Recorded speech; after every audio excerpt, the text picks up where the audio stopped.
যে ব্রিগেডের যে সমাবেশ হয়েছিল তৃণমূলের, সেখানে বিশেষত্ব ছিল কারণ সেখানে র্যাম্প করা হয়েছিল। আবির রয়েছে আমার সঙ্গে, আবিরের সঙ্গে কথা বলবো। আবির, একটা বিষয় আমরা দেখেছিলাম, ব্রিগেডের যেখানে স্টেজের সাথে বিশেষত্ব হচ্ছে র্যাম্প। 21-এর মঞ্চে কি এইরকম কোনো বিশেষত্ব রয়েছে?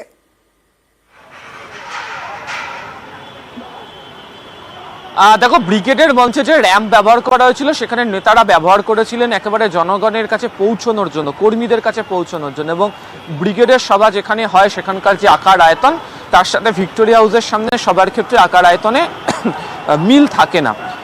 সাধারণত প্রথাগতভাবে 21শে জুলাইয়ের যে মঞ্চ হয় ভিক্টোরিয়া হাউসের সামনে, এবারও সেই মঞ্চ, একই ধরনের মঞ্চ, তাতে বদল কিছুটা লক্ষ্য করতে পারা যায়নি।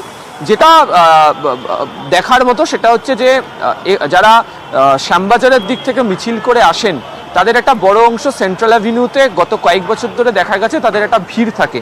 এবারে যাতে সেন্ট্রাল অ্যাভিনিউর দিকে বসে থাকা অংশগুলোর সাথে নেতারা মঞ্চ থেকে সংযোগ করতে পারেন, সে কারণে এবারে মঞ্চের মুখের কিছুটা অংশ সেন্ট্রাল অ্যাভিনিউর দিকেও ঝুঁকে রাখা রয়েছে। এছাড়া এখনো একটি মঞ্চ তৈরির কাজ বাকি রয়েছে, একদম জোর কদমে চলছে, তুমি দেখতেই পাচ্ছ। সেই কাজও শেষ হয়ে যাবে। তবে মঞ্চে ওঠার জন্য যে ব্যবস্থা থাকে, মূল মঞ্চের যে দুটো ধাপ, দুটো মঞ্চের যে ওঠার জন্য সেখানে সিঁড়ি থাকে, এবারে সিঁড়ির পরিবর্তে র্যাম্প ব্যবহার করা হচ্ছে। তবে মঞ্চের যে চেহারা, মূল মঞ্চে প্রত্যেক বছর আমরা দেখি যে সাংসদ, বিধায়ক, মন্ত্রী, অভ্যাগত যারা থাকেন তারাও এবছরও সেই একই রকমভাবে থাকবেন। এবং জয়ী 29 সাংসদ এবং যারা সদ্য উপনির্বাচনে জিতে এসছেন তাদেরকেও আগামীকালের এই মঞ্চেতে, মূল মঞ্চেতে দেখা যেতে পারে। এছাড়া বিশেষ কিছু ব্যক্তি, তৃণমূল বলছে সেটা চমক থাকতে পারেন আগামীকালের 21-এর মঞ্চে। বেশ আবির।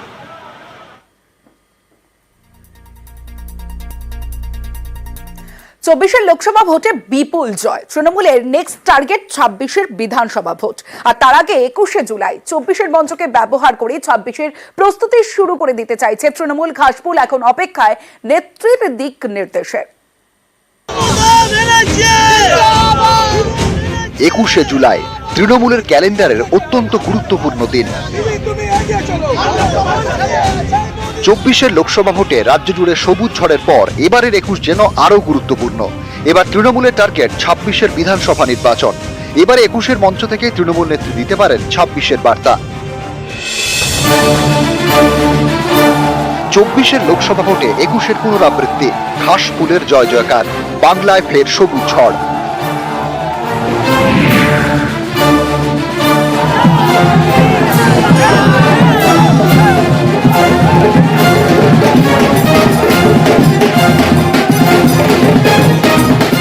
চব্বিশের লোকসভা ভোটে রেকর্ড জয়। এই বিপুল জয়ের পরেই তৃণমূলের সবচেয়ে বড় রাজনৈতিক সমাবেশ 21শে জুলাই। কোন রকম আত্মতুষ্টিতে না ভুগে নতুন উদ্যমে এবার 26-এর লক্ষ্যে ঝাঁপাতে চাইছে তৃণমূল। তাই এবারের 21-এর মঞ্চ থেকে 26-এর সুর বেঁধে দিতে পারেন মমতা বন্দ্যোপাধ্যায়। শহীদ তর্পণ, পাশাপাশি লোকসভা এবং উপনির্বাচনের বিপুল জয়, মহামাটি মানুষকে উৎসর্গ করবেন মাননীয় মুখ্যমন্ত্রী। বিরাট সমাবেশ হবে, বিপুল সমাবেশ হবে। ধর্মতলা সমাবেশ থেকেই 26-এর প্রস্তুতি শুরু করে দিতে চাইছে তৃণমূল। 26কে সামনে রেখে কিভাবে ঝাঁপাতে হবে সেদিকে একাধিক বার্তা দিতে পারেন মমতা বন্দ্যোপাধ্যায়। সাংগঠনিক কাঠামো আরো শক্তিশালী করে তুলতে হবে, দলকে আরো বেশি করে জনমুখী করতে হবে, নবীন প্রবীণ ভারসাম্য রেখেই চলতে হবে। 21-এর মঞ্চ থেকে স্পষ্ট বুঝিয়ে দেওয়া হবে পারফরম্যান্স শেষ কথা।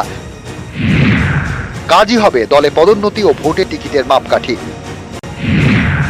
লোকসভার ফল দেখে ঘরে বসে থাকা চলবে না, স্থানীয় স্তরে জনসংযোগ আরো বাড়াতে হবে। জনহিতকর প্রকল্পগুলিকে সামনে রেখে প্রচারে জোর দিতে হবে। কেন্দ্রীয় বঞ্চনা নিয়ে লাগাতার প্রচার করে যেতে হবে। সাংসদদের নিয়মিত নিজের এলাকায় সময় দিতে হবে। দলের মধ্যে শৃঙ্খলাকে সবচেয়ে বেশি গুরুত্ব। দলের সিদ্ধান্ত না মানলে কড়া ব্যবস্থা নেওয়া হবে। এই বার্তাগুলিকে সামনে রেখেই এখন থেকে 26-এ রুটম্যাপ ঠিক করে দিতে পারেন মমতা বন্দ্যোপাধ্যায়। বিরোধীরা যখন তোলাবাজি থেকে তৃণমূলের নেতাকর্মীদের দাদাগিরির নানান অভিযোগে সরব হচ্ছে, তখন দলকে সতর্ক করতে নেত্রী কি বার্তা দেন সেদিকেও নজর থাকবে সকলের। 26-এর বিধানসভা নির্বাচনে পুরোদস্তুর তারা ময়দানে নেমে পড়বে, সেই বার্তাই 21শে জুলাইয়ের মঞ্চ থেকে রাখতে পারে তৃণমূলের শীর্ষ নেতৃত্ব। ফলে এবারের 21শে জুলাই 24 থেকে দাঁড়িয়ে আসলে 26কেই টার্গেট হিসেবে রাখছে তৃণমূল কংগ্রেস। ক্যামেরায় কাঞ্চন ভৌমিকের সাথে আবির ঘোষাল, নিউজ 18 বাংলা, কলকাতা। আর মাত্র কয়েক ঘন্টা তারপরেই 21শে জুলাই। আর 21শে জুলাইয়ের প্রস্তুতি যেমন তুঙ্গে, তেমনি ইতিমধ্যেই কলকাতায় আসতে শুরু করেছেন জেলার নেতারা, কর্মী সমর্থকরা। যে ছবি আপনারা দেখছেন গীতাঞ্জলি স্টেডিয়ামের ছবি।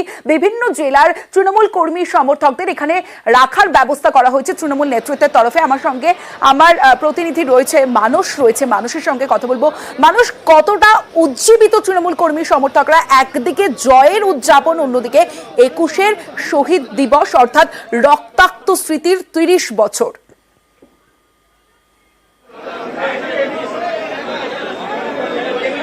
একদম তমশ্রী, তুমি যেটা বলছো একদম ঠিক। রাত যত বাড়ছে, আমি একটু ছবিটা দেখানোর চেষ্টা করব যে এই গীতাঞ্জলি স্টেডিয়ামে কিন্তু মালদা এবং মুর্শিদাবাদ থেকে যে সমস্ত কর্মী সমর্থকরা আসছেন তাদের মধ্যে উচ্ছ্বাস, উদ্দীপনা চরমে বলা যেতে পারে। কারণ শুধুমাত্র একটি রাতের অপেক্ষা, তারপরেই কিন্তু তারা ধর্মতলার শহীদ মঞ্চ, যেখানে তারা মিলিত হবেন এবং যেখানে তাদের দলনেত্রী তৃণমূল সুপ্রিমো মমতা বন্দ্যোপাধ্যায়ের বক্তব্য শুনবেন। শুধু সাধারণ মানুষই নয়, নেতা মন্ত্রীরাও আসতে শুরু করেছেন, তারাও খোঁজ খবর নিচ্ছেন এবং তারাও উৎসাহিত এবং উজ্জীবিত করছেন। আমার ডান দিকে আমি ছবিটা দেখানোর চেষ্টা করব যে এখানে ফিরহাদ হাকিম রয়েছেন এবং ইন্দ্রনীল সেন রয়েছেন, তার পাশাপাশি আমি দেখতে পাচ্ছি সুশান্ত ঘোষ রয়েছেন।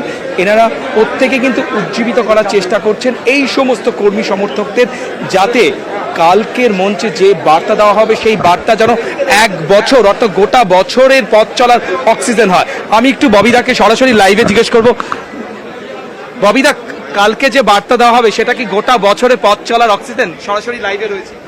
নিশ্চিতভাবে আমাদের নেত্রী মমতা বন্দ্যোপাধ্যায় কালকে তৃণমূল কর্মীদের উদ্দেশ্যে যে বার্তা দেবে, সেই বার্তা আগামী আন্দোলনে আমাদের চলার পথ হয়ে দাঁড়াবে।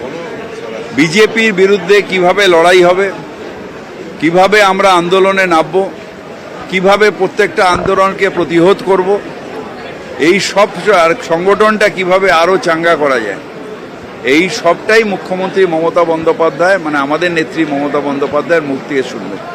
পুরো পার্টিটা হচ্ছে মমতা বন্দ্যোপাধ্যায়ের আবেগের সাথেই রয়েছে। আমরা সবাই মিলে আবেগের জন্য এই পার্টিটা করি। মমতা বন্দ্যোপাধ্যায়ের আবেগ, মমতা বন্দ্যোপাধ্যায়ের উদ্দীপনা, মানে আমাদের মনের মধ্যে একটা উদ্দীপনা মমতা ব্যানার্জির। এই পুরো দল, হাজার হাজার লাখ লাখ লোক চারিদিক দিয়ে আসছে, কলকাতায় ঢুকছে শুধু মমতা বন্দ্যোপাধ্যায়কে শোনার জন্য, মমতা বন্দ্যোপাধ্যায়কে দেখার জন্য, তার যে বার্তা সেই বার্তাটা নিয়ে ফিরে যাওয়ার জন্য। অর্থাৎ তমশ্রী, তুমি শুনতেই পেলেন যে ফিরহাদ হাকিম যেমনটা বলছিলেন যে মমতা বন্দ্যোপাধ্যায়ের বক্তব্য শোনার জন্য কিন্তু বিভিন্ন মানে জেলা থেকে যেমন মানুষ আসছে, সেটা কিন্তু এখানেও সেই ছবি দেখা যাচ্ছে। অর্থাৎ মালদা মুর্শিদাবাদের মানুষও কিন্তু এখানে এসে ভিড় করেছে এবং সেই ছবিটাই আমি দেখানোর চেষ্টা করছি। সমস্ত ব্যবস্থা যেন কোনো খামতি না থাকে, তার জন্য ফিরহাদ হাকিম অন্যান্য নেতৃত্ব তারা উপস্থিত রয়েছেন। তোমার মাধ্যমে সেই ছবি আমরা আমাদের দেখালাম আমাদের দর্শকদের। অন্যদিকে ক্ষুদিরাম অনুশীলন কেন্দ্রের ছবি এবার দেখাবো আপনাদের, গীতাঞ্জলি স্টেডিয়াম থেকে ক্ষুদিরাম অনুশীলন কেন্দ্র, যেখানে বিভিন্ন জেলা থেকে কর্মী সমর্থকরা পৌঁছচ্ছেন ক্ষুদিরাম অনুশীলন কেন্দ্রে। আমরা সুদীপ বন্দ্যোপাধ্যায় সাংসদ, তিনি সেখানে গিয়ে সমস্ত বিষয় খতিয়ে দেখছেন। যারা দূর দূরান্ত থেকে, বিভিন্ন জেলা থেকে কর্মী সমর্থকরা এসেছেন, তাদের যেন কোনো অসুবিধা না হয়, সমস্ত বিষয় খতিয়ে দেখা হচ্ছে। তৃণমূল নেতৃত্ব তারা সমস্ত বিষয় খতিয়ে দেখছেন।